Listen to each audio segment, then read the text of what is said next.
Hi dears, welcome back to Variety Recipes. ഇന്ന് ഞാൻ വളരെ ഡെലീഷ്യസ് ആയിട്ടുള്ള ഒരു തോരൻ്റെ റെസിപ്പിയാണ് നിങ്ങൾക്ക് ഷെയർ ചെയ്യാൻ പോകുന്നത്. നമുക്ക് ചോറിൻ്റെ കൂടെ കഴിക്കാൻ വളരെ നല്ലൊരു സൈഡ് ഡിഷാണ്.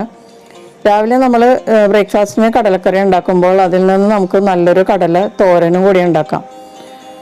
അപ്പോൾ അതെങ്ങനെയാണ് ഉണ്ടാക്കുന്നതെന്നാണ് ഇന്നത്തെ വീഡിയോയിൽ ഞാൻ നിങ്ങളോട് പറയാൻ പോകുന്നത്. ആദ്യം നമുക്ക് തോരനുള്ള തേങ്ങ ഒന്ന് ഒതുക്കിയെടുക്കാം. അതിനുവേണ്ടി ഞാൻ 5 ടേബിൾ സ്പൂൺ തേങ്ങ മിക്സിയുടെ ചെറിയ ജാറിലേക്ക് ഇടുകയാണ്. ഇതിലേക്ക് 1/2 ടീസ്പൂൺ ചതച്ച ചെറിയ ജീരകം ചേർക്കാം. ജീരകപ്പൊടി ചേർത്താലും മതി കേട്ടോ. പിന്നെ ഇതിലേക്ക് ഒരു പച്ചമുളക് ഇതിലേക്ക് ഒടിച്ച് ചേർക്കാം.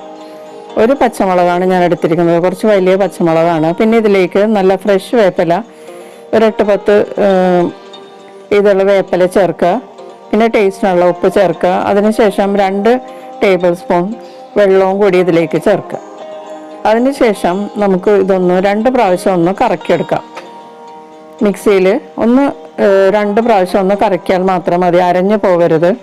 കണ്ടോ, ഇതുപോലെ ഒന്ന് ക്രഷ് ചെയ്ത് കിട്ടിയാൽ മതിയാകും. നമുക്കിത് മാറ്റി വയ്ക്കാം. ഇനി കടലയാണ് വേണ്ടത്.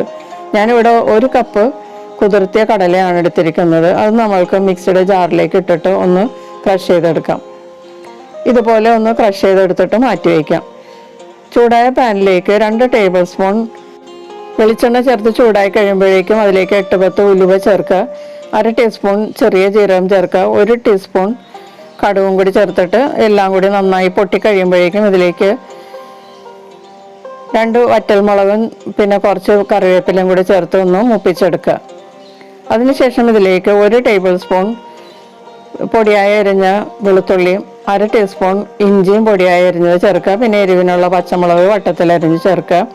ഒരു ചെറിയ സവാള ചോപ്പ് ചെയ്തതും കൂടി ചേർത്ത് നന്നായിട്ട് വഴറ്റി കളർ ചേഞ്ച് ആകുമ്പോഴേക്കും ഇതിലേക്ക് 1/2 ടീസ്പൂൺ മഞ്ഞൾപ്പൊടിയും കൂടി ചേർത്ത് നന്നായിട്ട് വഴറ്റി കൊടുക്കുക. മഞ്ഞൾപ്പൊടി നന്നായി മൂത്ത മണം വരുമ്പോഴേക്കും ഇതിലേക്ക് നമ്മൾ ക്രഷ് ചെയ്ത് വെച്ചിരിക്കുന്ന കടല ചേർത്ത് ഒന്ന് വഴറ്റി കൊടുക്കാം.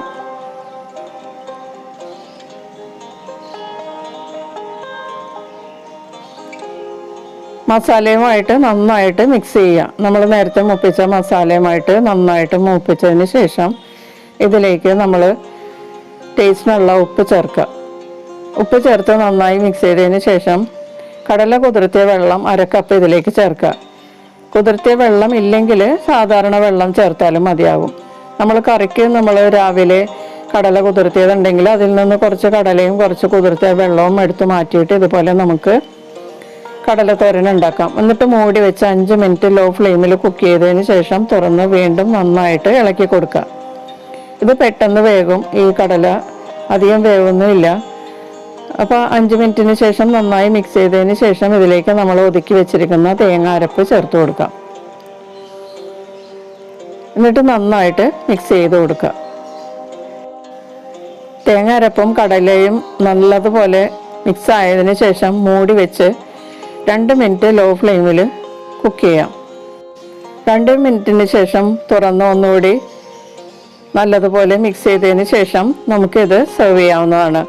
ഇനി നിങ്ങൾക്ക് വേണമെങ്കിൽ ഈ സമയത്ത് കടുകും ഉള്ളിയും വേപ്പിലയൊക്കെ ഒന്നുകൂടി വറുത്ത് ഇതിലേക്ക് ചേർക്കാം.